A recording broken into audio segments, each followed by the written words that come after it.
All right, well, we've been working through the kind of bigger picture here. We've said that this is the moment when the kingdom is being created. We've been calling this the creation of the kingdom. Indeed, it's a new creation. The kingdom, in a sense, represents the beginning of a new creation. If any man is in Christ, he is what? A new creation. The old is passing away. The new is coming. We have been transferred from the kingdom of darkness into the kingdom of His beloved Son, that place of light. Creation suggests light. In the beginning, God said, "Let there be light," you see. And so we have all of this kind of sneaking into the thought of Mark here, and we have this creation being, this kingdom being created, and it had to take place through a series of steps. We've looked at all of these, of course, in the past, but what we've most recently considered is the kingdom rooted in a covenant, a new covenant. That covenant had to be ratified, a covenant-cutting ceremony in the ancient world, a cutting rite, blood is shed, the promise is made, the oath is taken, this covenant will stand. It's the constitutional foundation for this kingdom, which stands for the new creation. Now, of course, the last little piece of the puzzle, that new covenant must be vindicated. We wouldn't know for sure if Jesus were still dead in a tomb somewhere in Palestine. We'd have no possible way of having assurance that these things are true, but for the fact that God, from the very depths of heaven, screamed the vindication of His Son by raising Him from the dead. And that's why these texts, of course, mean so much to us. Well, the story begins, according to Mark, when the Sabbath was passed. Mary Magdalene, Mary the mother of James, and Salome bought spices that they might come and anoint Him. Again, this is a very interesting and unexpected word. When Mark says here, the Sabbath was passed, it's not by any means the word that would normally be used to suggest being passed. It's the word diagenomai, which really has more the idea of being spent. The Sabbath was spent. It's only used 3 times in the New Testament, and that's the sense normally that's conveyed when it's translated here. It seemed an odd way to translate it, so normally it's put the way you find it. But what does that mean? The Sabbath was spent. Well, Mark doesn't make mistakes. He's very precise in his word choices, and it suggests, once again, the idea of this new creation. In the Old Testament, there was a Sabbath. And that Sabbath, the fourth commandment, the 7th day of the week, was constantly brought to the attention of God's people. In fact, one of the most repeated themes among the prophets was an indictment of them for neglecting the Sabbath. That you are not doing those things on the 7th day that you should. And all the way through we have this idea that a Sabbath is not being fully realized. Obviously, many people in the Old Covenant kept the Sabbath as they should. And yet the general tenor of the Old Testament is that something remained unfulfilled with respect to that Sabbath day. And the 7th day, of course, in creation, God created and then He rested. He rested on that Saturday, you see. And under the old creation, God's people were invited to enter that rest. But they didn't.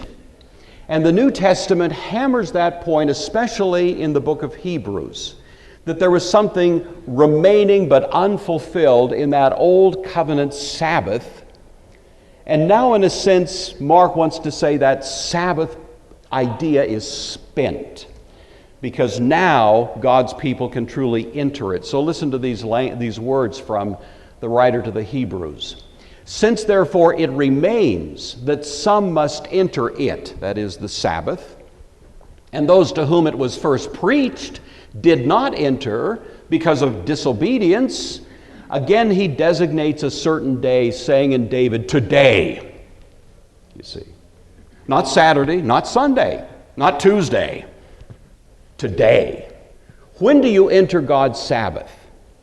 Not tomorrow, not today, friends, is the day to once again enter the rest that is based on the work God has finished so that that Sabbath of expectation in the Old Testament is now spent as we enter this place. Today, after such a long time, as it's been said, today, if you will hear his voice, don't harden your hearts. If Joshua had given them rest, he wouldn't afterward have spoken of another day. There remains, therefore, a rest, a Sabbath rest for the people of God. For he who has entered his rest has himself also ceased from his works as God did from his. The grammar in that last statement suggests that as God, in a sense the Creator, finished his rest in the original creation, there is now, in a sense, another Creator who has finished his work and is resting once again on his Sabbath. Only this is the recreation, you see. There's the original creation and the new creation, a new heavens and a new earth, and it's now under construction. And we are in it. We've been moved into it, as Paul says. And thus we enter into the true and genuine and eternal Sabbath that Christ has himself accomplished for us, because that old covenant Sabbath is now spent, you see. And so even that subtly is here as Mark insists that we think about a Sabbath being passed. 3 women, Mary, and Salome. Candy was just noting the other day, everybody in the New Testament, with few exceptions, is named Mary. You ever notice that? It's the generic name. If you don't know what a person's name is, call them Mary. Well, here is Mary Magdalene. We looked at her in some detail last time. Mary, who is said to be the mother of James, but who may very well be also the mother of Jesus, though Mark doesn't tell us that, and we discussed that last week as well. Salome, who may be the aunt of Jesus, the sister of Mary, the mother of Jesus. In any event, clearly Mark wants us to understand these are the same 3 women. The same 3 women who were there standing vigil at the cross. The same 3 women that Mark said later saw where the body was laid when Joseph rolled that big stone, 6 feet in diameter, into place. It was built on a little groove typically, so you could kind of push it down into place. It would take a whole lot more horsepower to move it out of its place than to get it into the place, and that's why these women were wondering about how they were going to negotiate that challenge. Mark keeps telling us about these because he wants to meet head-on skeptical claims that this story of the resurrection was invented. These are concrete, individual circumstances with real human witnesses who are there and who are giving us irrefutable testimony, eyewitness testimony as to the things that they saw. But of course, a lot more is going on than that. One commentator said, "Here is love that does not end with death." They were faithful, and faithfulness has a way of running into surprises. Isn't that a great line? Some of you in this room, in fact, I suspect all of you in this room, have found on occasion in your lives when it seemed that there were immovable objects out there in front of you, and you were tempted to despair, to go a different direction, to give it up, to try something else, but you felt, well, God is calling me to be faithful, and you ran into a surprise on the other side. And certainly these women had something of that experience. Well, they bought spices. They were trying to do too late what had already been done for Jesus at Bethany. Remember, this woman came in, unnamed by Mark, who anoints Jesus. The disciples are in a huff about that, oh, this could have been sold for the poor and all that. But Jesus says, no, she's anointing me for my burial. I think Jesus understood there wouldn't be time to do it right. He was taken down from the cross after 3. He had to be into the tomb by 6, by the beginning of Sabbath. You don't have any elaborate rites under those circumstances. It has to be hasty. And so this woman, in a more leisurely and proper fashion, anoints him in advance. These women are coming trying to do it, but unfortunately Jesus escaped through their fingers. And they weren't able to embalm him as they had hoped, even though that was their design as they're on their way. Very early in the morning, on the first day of the week, they came to the tomb when the sun was just rising, is the idea. So notice again, the first day of the week, a little subtle emphasis here on Sunday. The New Testament is interesting. And there's another kind of subtle point here. The New Testament, I think you know, never orders Christians to worship on Sunday. The New Testament never prohibits people from worshiping on Saturday. Our Seventh-day Adventist friends believe we are really missing it, you know, because we worship on Sunday. Well, the New Testament is rather oblique. There is, however, warning in the New Testament, this is the critical point, that the time has passed to establish what's commonly called a cultic significance to a particular day or season or place or even people. There's been a kind of leveling of the playing field. There is no more priest and common. There's the priesthood of all believers. You see that idea. There's no more Jew and Gentile. There's been a leveling of the field. There's no more insiders, outsiders in that sense. There's no more special days that have been hallowed in some significant sense that separate them from any other. In fact, the day that is the holy day for us is today, you see. And if it happens to be Tuesday morning, it's still today. That's the day that is the day of our Sabbath. And so in the New Testament you find there's a very significant caution. In fact, Paul warns against Sabbath keeping in a cultic sense in Colossians. He warns against it more broadly in Romans chapter 14. Some people observe certain days, some people don't. Fine. Everybody should follow their own conscience on that, their own practice. But we're not going to say in a kind of transcendent way, this day of the week is a holy day that stands out from all the rest. Now, we as Christians, typically in the Christian tradition, have worshiped on Sunday. Hey, we got to worship on some day of the week. You know, as a matter of convenience. If we all just made up our own day, then we'd have a little bit of chaos every morning because, you know, some people would come on Tuesday and some on Thursday, some on Sunday, some on Saturday. So we've decided as a matter of convenience on Sunday, and the New Testament seems to gently encourage that without commanding it. So we hear at this point, on the first day of the week. This isn't a mandate, but it's a suggestion, and you get a little bit of that going on in the flavor of the New Testament. They came to the tomb. They come to the tomb. They're coming to a dark place. In the creation narrative, there was darkness across the face of the deep. It was an unordered place, like a tomb. No life there, but out of that tomb is going to come light, and is going to come life. They come at daybreak. Again, a suggestion again of the creation situation. The evening and the morning were the first day. See, this language has that kind of texture to it. I don't want to push the point too far, and some of you think I'm already way out there, but you know, there's actually some pretty good people, you know, who've said this, so I'm just kind of passing it on to you for what you think it's worth.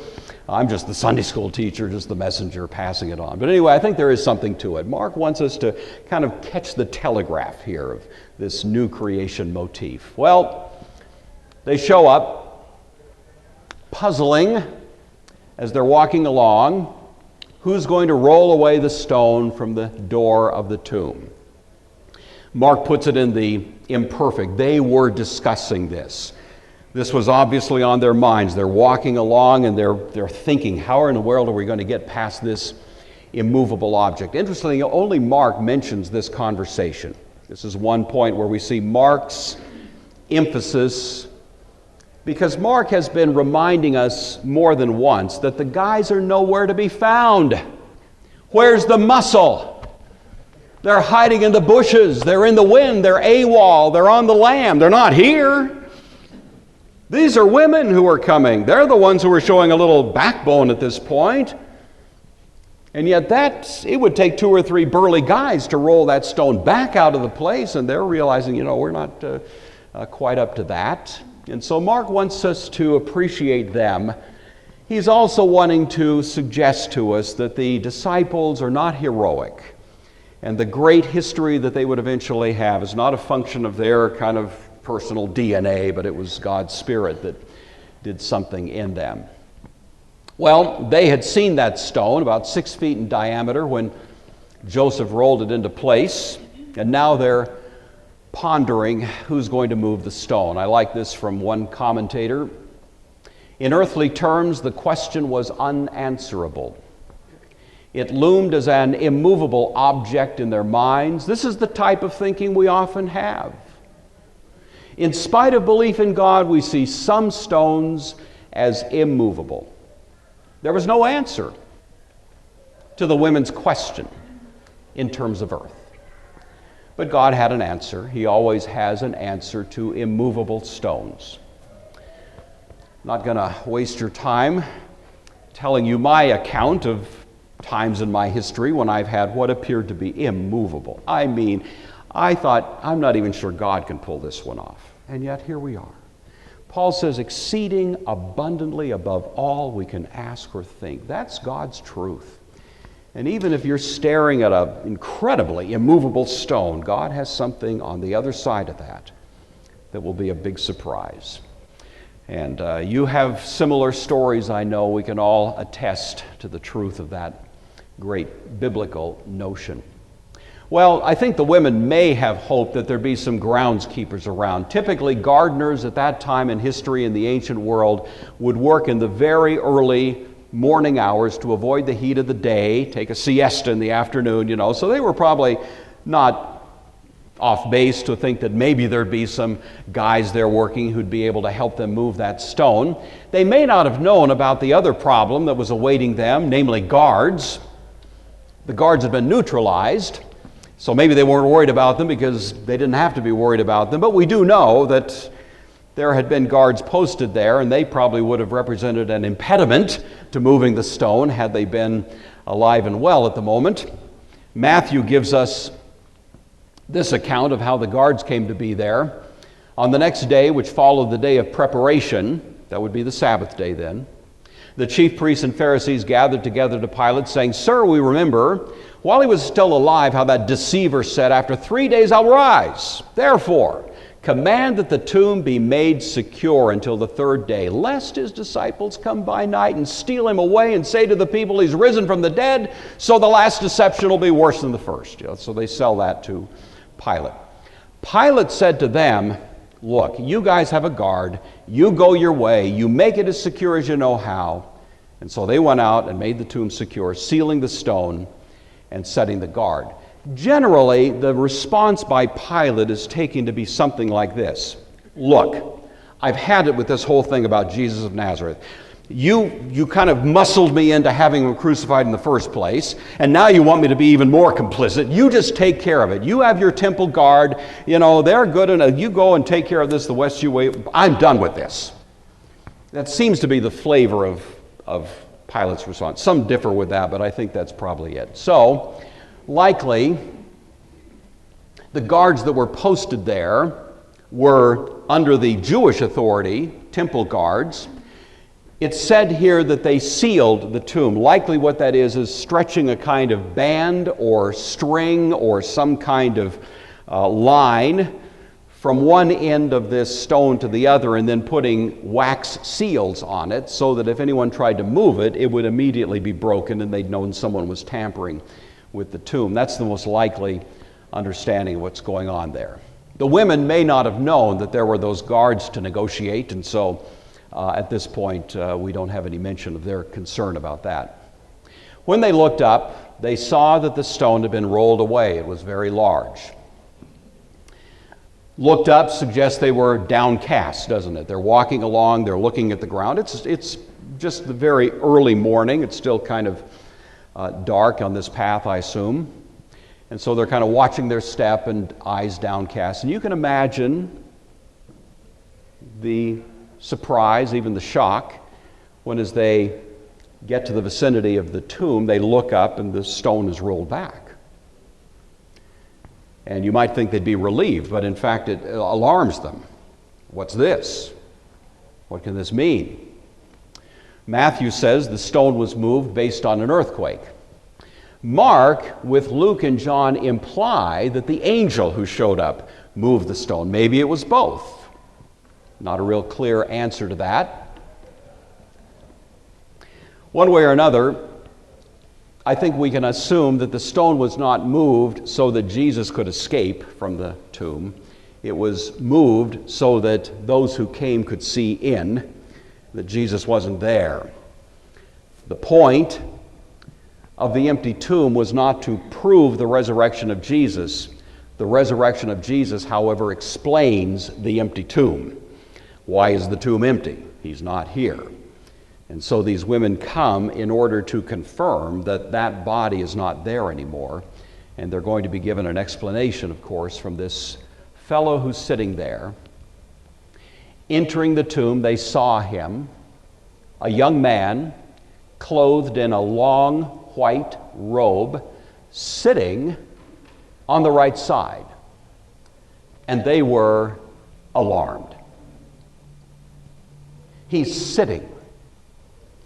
Do you realize how infrequently in the Bible angels ever sit?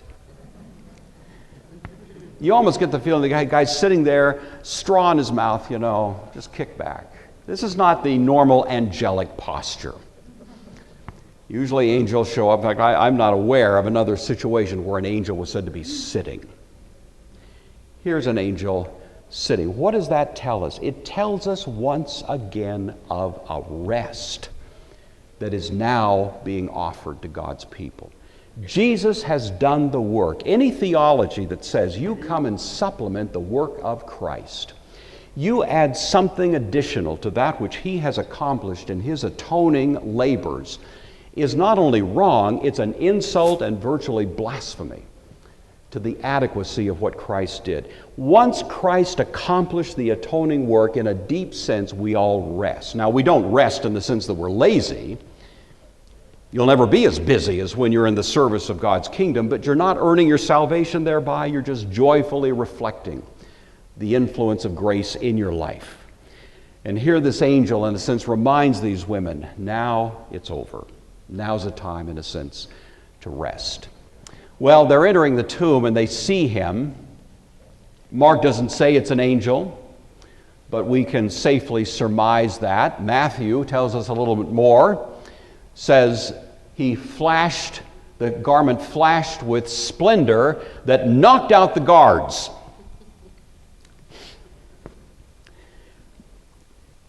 I'm guessing the angel throttled back a little bit the glory, because the women might just have run in terror right off the bat had they seen that vision.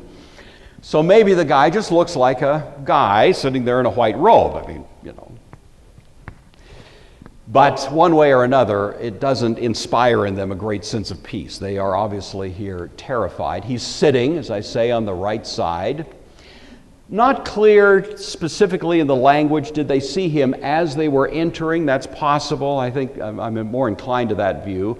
Or did they enter the tomb and then see him on the right side of where Jesus had been lain in the tomb? Either one is grammatically possible. It could be either one. But the point is, as they're entering, they see him, and they experience exathombethe. You'll want to discuss that over lunch, of course. Exathombethe. This is a word only used by Mark, and by him it's only used 3 times in the whole of the Gospel of Mark. So it's a distinct word, and it is a very strong word. It suggests terrified, stunned, paralyzing fear. The kind that just makes you freeze, in a sense. It's about as strong a word for fear as the Greek language knows of. The first time it's used in Mark's Gospel is right after the Transfiguration, when Jesus comes down from the mountain and he's approaching the crowds, and we hear that the crowd saw him coming and they were seized with this exathombethe, a terrifying fear, maybe the residual effects of that transfiguration. Hard to say, but one way or another, that's the word that's used. The second time, it describes Christ himself in the Garden of Gethsemane as he's anticipating the atoning work that he's about to do on the cross. And there in the garden as he's praying, Mark tells us he had exathombethe, this terrified, paralyzing fear. Father, you can do all things. Please let this cup pass from me. Not what I will, but what you will. We looked at that, of course, earlier. And now we have the women. at the tomb, and they see this man, they see the empty tomb, they can't put it together yet, and the same word is there to describe them. Well, the angel says to them, "Do not be alarmed. You seek Jesus of Nazareth, who was crucified. He's risen. He's not here. See the place where they laid him." Same word. Do not be exothon bethe. I heard someone say once the number of fear nots in the Bible is 365. You ever heard that? One for every day of the year. I've never actually sat down and counted them. I got to get around to that someday, but I like the idea, and if so, I assume that this one's on the list. Do not be afraid. Fear not. You seek. The Greek word here is zeteo. It's always used by Mark negatively throughout the gospel. This is the last time, and there is a kind of negative feel to it as well. In the other parts of Mark's gospel, it will describe, for example, religious leaders seeking Jesus, but they're seeking him to trip him up. They're seeking him to embarrass him. They want to show him off. They want to embarrass him in front of the crowd. Somehow or other, they want to, do something that is going to limit him. The family of Jesus came when he was in Capernaum. The Virgin Mary, the Blessed Virgin, says, "My son's nuts. We got to put him in a straitjacket, take him home. This is a big problem." And they're seeking him is the word that's used there. That's what they said. He's out of his tree. He's crazy. They were probably trying to rescue him, but that's what they said. We find the disciples sometimes seeking Jesus, and always it has that kind of negative flavor to it. Here the women are wanting to find Jesus, but in this case, they want to do a funeral, you see. They want to limit Jesus themselves. They want to do something for him that is colossally inappropriate, even though their hearts are perfectly sincere in their motivations. Well, the angel responds to them with this remarkable statement: "You're seeking Jesus of Nazareth. He is not here." The phrase Jesus of Nazareth is, of course, one of the most common ways of referring to Jesus. But Mark, it's been noted many times, uses this phrase very, very rarely. And every time he does, it's a little bit of a play on words. Even the way he says it suggests that it's not just the common designation, Jesus of Nazareth. It actually is suggestive of the notion Jesus the Nazarite. And we've talked about this, of course, before. I hope you'll remember that. The most famous Nazarite in the Old Testament was Samson, a strong man. And thus, when we hear Mark use that expression, Jesus the Nazarite, it at least suggests to us that he's invoking a picture of Jesus as the greater strong man. Jesus himself says in Mark's gospel, "You cannot plunder the goods of a strong man unless a stronger man comes along." And Jesus, obviously referring to himself, is going to plunder the house of Satan, plunder his goods, take back what is rightfully his. Jesus comes as the greater strong man who is going to defeat the strong man who has usurped control of this world ever since the Garden of Eden. And so when Mark uses this expression, it sort of suggests to us that that's what he wants us to think of. Jesus the Nazarite, Jesus the greater Samson. The first time the term is used is from a demon. "I know who you are, Jesus the Nazarite, the Holy One of God." This is the first confrontation between heaven and hell. And it's no match. This satanic creature, this demon, has no defenses as Christ begins to push back the very gates of hell. The next time we hear it is blind Bartimaeus. There on the road as Jesus is going to Jerusalem, and he cries out, "Have mercy on me, Son of David, Jesus of Nazareth." And he uses that expression. Here, the picture of David is brought to our minds. David is another strong man in the Old Testament. He slays Goliath with a stone. We're going to look at that next year. It'll be a fun story. Again, we have this notion. Even the use of the term by a servant girl when she confronts Peter in the courtyard of Caiaphas You were with Jesus of Nazareth. The picture here is one of great contrast. This little servant girl, teenage girl presumably, didn't have any power at all. She had no strength. And yet she is able to make Peter wilt. He's even weaker than she is. I don't know him. Oh, get away from me, Creed. You bother me, Like W.C. Fields there. It's the contrast between the weakness of Peter, who had been once the great, just bragging about how solid he was going to be, now fading like a dry leaf before the cross-examination of a servant girl. Meanwhile, the true strong man is inside the home of Caiaphas, being arraigned. And then finally, the angel says, you're seeking Jesus of Nazareth. And in a sense, it reaches its culminating expression here, because he then says, you're seeking Jesus the Nazarite, the strong man who was crucified. And here we have this astonishing contrast between a vision of strength and a vision of absolute weakness. This is the irony of Jesus, that in many ways the strength he has is precisely because of the great display of weakness that he submitted to. I love that text. I've mentioned it to you before in Revelation chapter 5, in which John is weeping and weeping because no one is worthy to open the scroll, right? And one of the elders said to him, hey man, chill out. Do not worry. Do not weep. Look, the Lion of the tribe of Judah has triumphed. He is able to open the scroll and its 7 seals. And John is so excited, a great lion. Just, so much strength, the king of the beasts. And he turns around and looks, and what does he see?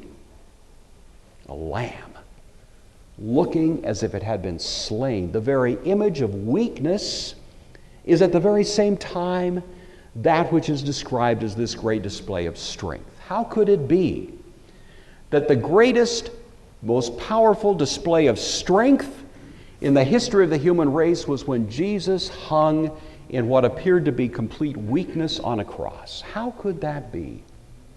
And it makes you wonder, how can the Christian gospel have moved so many mountains, changed so many lives, done so much, when the central proposition of the gospel is Jesus died on a cross? How does that happen?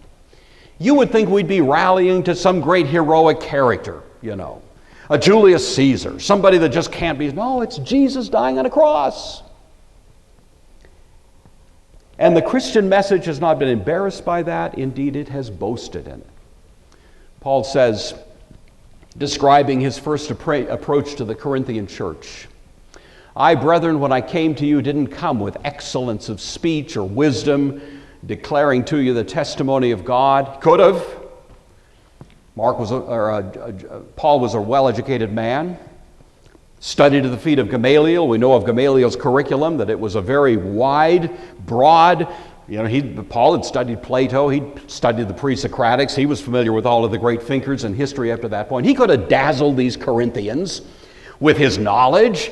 He could have, just really impressed them with his intellectual fancy footwork and maybe won a few converts that way. But Paul says, I determined to be an ignoramus. That's the word basically that's used. I determined to be ignorant among you. I put all of that I could have pulled out of my pocket to impress you, I put it all away, and I determined to know nothing except the most unappealing message you can possibly imagine: Christ and Him crucified. So I was with you in weakness. Paul, in a sense, embodying that very spirit of a weak creature. I was with you in fear. I was with you in trembling. My speech and my preaching were not persuasive words of human wisdom, but what? The demonstration of the Spirit and power, so that your faith would not rest on the wisdom of man, but on the power of God. I'm going to tell you a little something. If you go into a set situation and all you preach is Christ and Him crucified, you may not get many converts. But you know if somebody does come, if somebody is drawn by that message, Christ and Him crucified, the only real rational way to account for that is that that was the power of God that brought them. People will come to see electrifying football plays and all kinds of amazing sporting events and other displays of kind of superhuman feats. I like to watch them as much as the next person. Jesus doesn't offer us any of that when He makes that appeal to us. Come to faith. He gives us the message that you think, you wouldn't think there'd be a convert in the history of the planet. You know. You're seeking Jesus the strong man. He was crucified. And there it is, that strange, unexpected package of strength and weakness in the gospel. And here the angel, in a sense, puts that before us. He's risen. He was raised. Tying Jesus of Nazareth with the risen Christ. By the way, I just throw in passing here, they are, in Mark's view, the same person. There was a very popular move at some times, and especially in the 20th century in theology, to try to differentiate. There's the Jesus who died and the Christ of faith. It's called Easter faith. And the idea was Jesus died, He's dead, He's gone, you know. Hey, that's the way it goes. But he lived such an inspiring life that after He was gone, people kind of came to realize what a significant life that is. And so Rudolf Bultmann and others championed an idea, so we have Easter faith even though Jesus is still dead. I don't know, does that float your boat? Well, Mark doesn't leave that room to wiggle. You know, 20th century theologians may like that, but Mark, I think, would not countenance it. These three words, one person said, are the greatest watershed in history. Everything that has flowed from them, the creation of the Christian church, the gospel of the resurrection with which it went out in the world, the Christian experience of the living Christ, the great social forces let loose as a result of this new valuation which the resurrection put upon man, all these bear their witness to the reality and transforming power of the event itself. We Christian people, as John Stott said, have a faith that is tethered to history. Paul says, unless Christ rose from the dead, we are the most pathetic creatures in the history of the planet because we are staking our hope on a fantasy and a phantom. But if Christ really did rise from the grave, which is what the New Testament emphatically teaches and which history itself screams at us, then our faith is not in vain. I love this from another who said, the resurrection has proved credible to uncounted millions of people. It rests on the somewhat confusing testimony of the New Testament, but also on the nuclear explosion it represented in history. It is a confusing testimony. That's why I want to take it head on 3 weeks out. Let's look at these four accounts and see what we can make of them, putting them side by side. But one way or another, there are certainly variations among them. He continues, though, a man looking for the first time at this stupendous spectacle of the Grand Canyon said, after a long period of silent awe, something must have happened here. You know? It was a bit obvious. It was a bit obvious that that deep cut in the earth was not caused by a Native American Indian dragging a stick along the ground. That is not where the Grand Canyon came from, you know. Well, we say of the history of the Christian movement, something must have happened here. Because human history is still reverberating from something that happened in the first century. And about the only adequate explanation that can be offered is that something was the resurrection. So He's not here. The here, we don't know the precise location. Some think they do, and maybe they do. The precise location is less important than the precise event, that Jesus rose from the dead, so that, as I said before, that empty tomb, not proving the resurrection, nevertheless explains it. And these now are told to go and tell his disciples and Peter that he's going before you into Galilee. There you will see him. So go and tell. You know, we as Christian people are not called to be overly smart. Most of us are pedestrian, aren't we? You know, not necessarily. Paul himself says, not many wise, not many noble, not many this, not many. You know, we're just kind of the ordinary folks. But God hasn't called us to be smart. He's called us to be faithful witnesses, to go and tell. And those two verbs have, of course, carried the freight down through history. Peter singled out for special attention. Gregory said in the 6th century, if the angel had not named Peter, he would not have dared to come amongst the disciples. Therefore he is specially named, lest he should despair on account of his denial. Meet me in Galilee.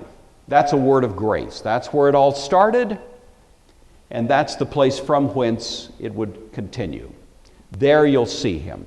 So the New Testament unabashedly and unapologetically declares he was seen. The Apostle Paul, of course, probably most famously, I delivered to you, first of all, what I also received. Christ died for our sins, was buried, rose again, and he was seen by Peter, Cephas, then the 12, by more than 500 brethren at once, of whom most are still around. Go check it out. Paul invites, writing this about the year 50. Some have fallen asleep, he admits.